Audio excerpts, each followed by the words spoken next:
If you want to blend in when you speak Portuguese here in Portugal, then I've got bad news. Google Translate isn't going to help you. And neither will those boring classes or textbooks that teach you the correct way to speak while skipping all the flavour and personality of how locals actually talk. So in this video, I'm sharing 15 short everyday phrases that Portuguese people use constantly, but most learners never get taught. They are short, super expressive, and when you use them, people won't just understand you, they'll treat you like somebody who truly speaks and understands Portuguese. If we haven't met yet, I'm Liz. I've lived in Portugal since 2017, and I teach Portuguese to English speakers who want to actually use the language and not just pass a grammar test. My students love how quickly they start sounding more natural with these phrases, like Eric, for example. On his very first day in Portugal, because he'd been working so hard on this and the kind of phrases I'm about to teach you, the agent that was helping them get their transportation tickets was so shocked, pleased, and impressed with his answers in Portuguese. So if you are ready to get compliments on your conversation skills, let's dive in. So the first one is the phrase, pois é, pois é.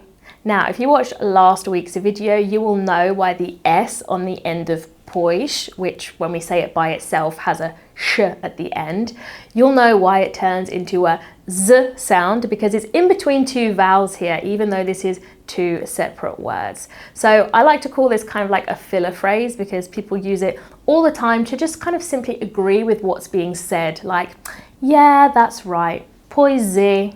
The next one is so nice when you are in a shop, for example, and the person says, thank you for purchasing whatever it is that you have purchased. You can say, no, thank you. And the way we do this in Portuguese is by saying obrigado, if you're a man, or obrigada, if you're a woman, and adding eu on the end, which is I. So like, I'm the one that is obliged and grateful. Now, the tricky thing about this one is the word eu itself, because this is one of the biggest mistakes, especially English speakers make with their pronunciation. I also recently made a video about that. We see the EU and we want to say you, because it would be like in the word neutral for us, for example, or Europe. We start with a y, but that's not how we do it in Portuguese. We have to start with an e, and then slide into u to make the sound. Eu, eu. See if you can use this one next time you're buying something in a shop. I bet they'll be impressed.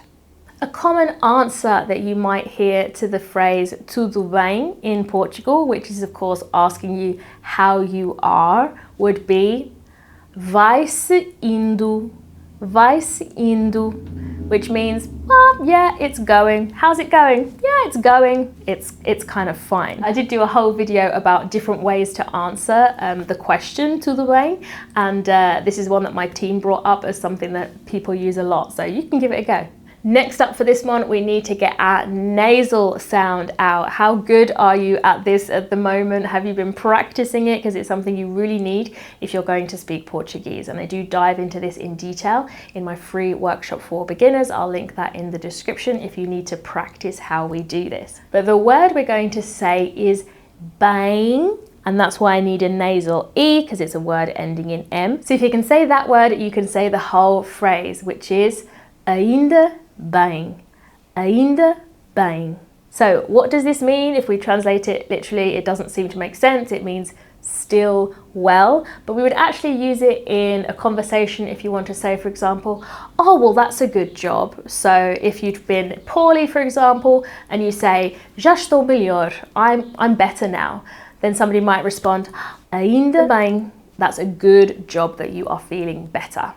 A few now that are kind of like reactions to what people are doing. So if somebody is being a bit agitated or stressed or angry, something typical you could say is calma, calma. This is a really easy one I think everybody can manage, so I hope that you give this one a go. I did also do a series of videos on how to react like a local in different types of situations, so this might also be a good playlist for you to check out. Along the same kind of vibes is if you're asking somebody how things are going and they say, oh, it's pretty calm, it's chill, you can say tranquilo, tranquilo. Now, the pronunciation of this one is actually a little bit odd because usually in Portuguese, when we have a Q, U, I, we're just going to say a K. For example, a kilo of something is a quilo. But in tranquilo, as you can hear, we are actually pronouncing that U and giving us a kind of qua sound. So this is really tricky, but you can simply just memorize it as an exception to the rule. Another really good one to use as a reply when you don't really have something specific to say is, well, we'll soon find out, or, well, let's see. And that is the phrase logo se vê. Now, this is really tricky because the S is pronounced differently to V. You can hear that those E's are slightly different, and this is one of the things that trips my students up all the time. We have 3 different E's in Portuguese. We have the open E, E. We have the middle E, which is the one that you're hearing in V. And then we have the closed E, which is an which is the one you can hear in S. So really try and work on that distinction so that you can say this correctly, because the 2 E's are pronounced differently in this phrase. Speaking of the closed E, we also have it in this phrase, pode ser, pode ser. So you can hear at the end of pod, you can actually hardly hear that E at the end. It's nice and closed in the throat. And when we say this phrase all together, you can't even hear the E at all. It sounds like one syllable. Pode ser. Now, what does this actually mean? It's actually a little bit tricky to translate because literally it means it could be. So for example, if someone offers you a coffee, quero café, you could answer, pode ser. Yeah, go on, why not? Something that somebody will say to you if they want you to feel at home, relaxed and at ease is à vontade. À vontade. So this would probably, if you're going into somebody else's home and they want to say, oh, make yourself comfortable. This is something that they might say. Fica à vontade. So this is something that you can use on your Portuguese neighbours if you invite them in for a coffee or something. If you bring this one out, they'll be super impressed. A funny little word my students always ask me about is the word coitadinho.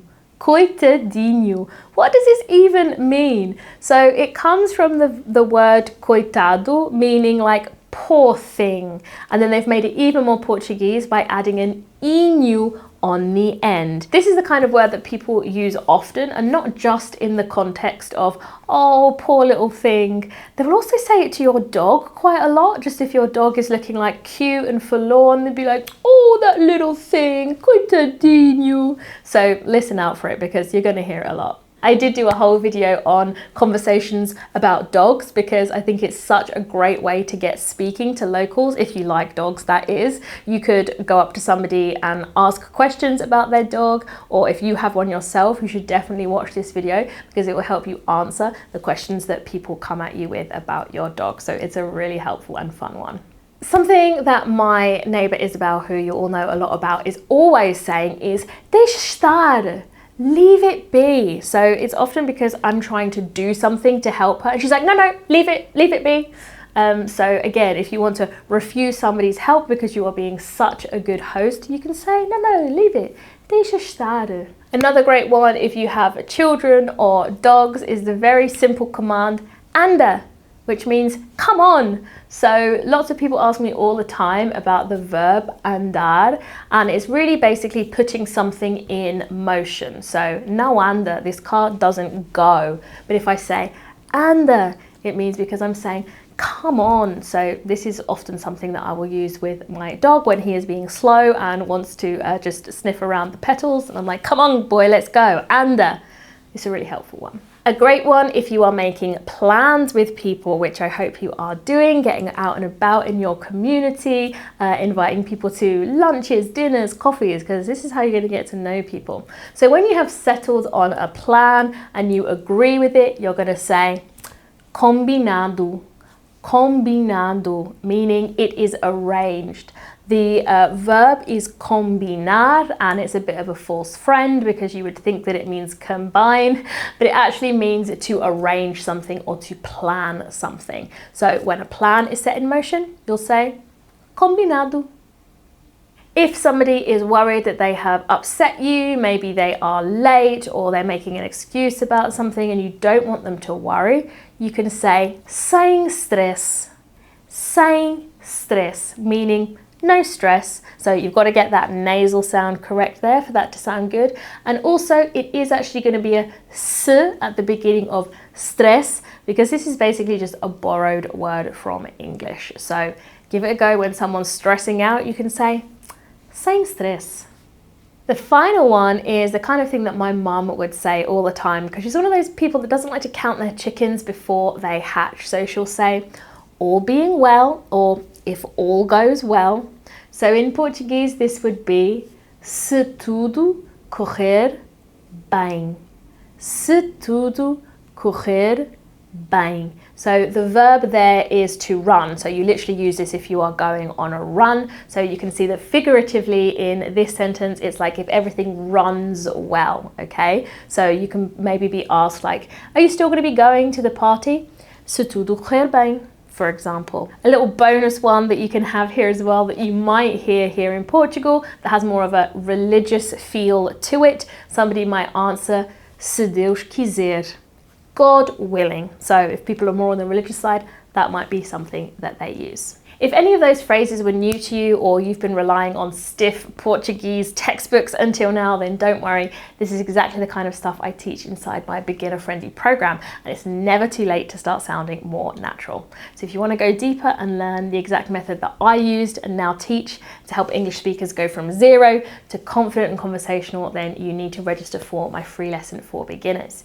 It's packed with real strategies to instantly improve your Portuguese. You can sign up right now. The link is in the description below. I will be back next week with more tips and tutorials to build your confidence and conversation skills in Portuguese, so make sure you're subscribed so you don't miss a thing. Ciao for now.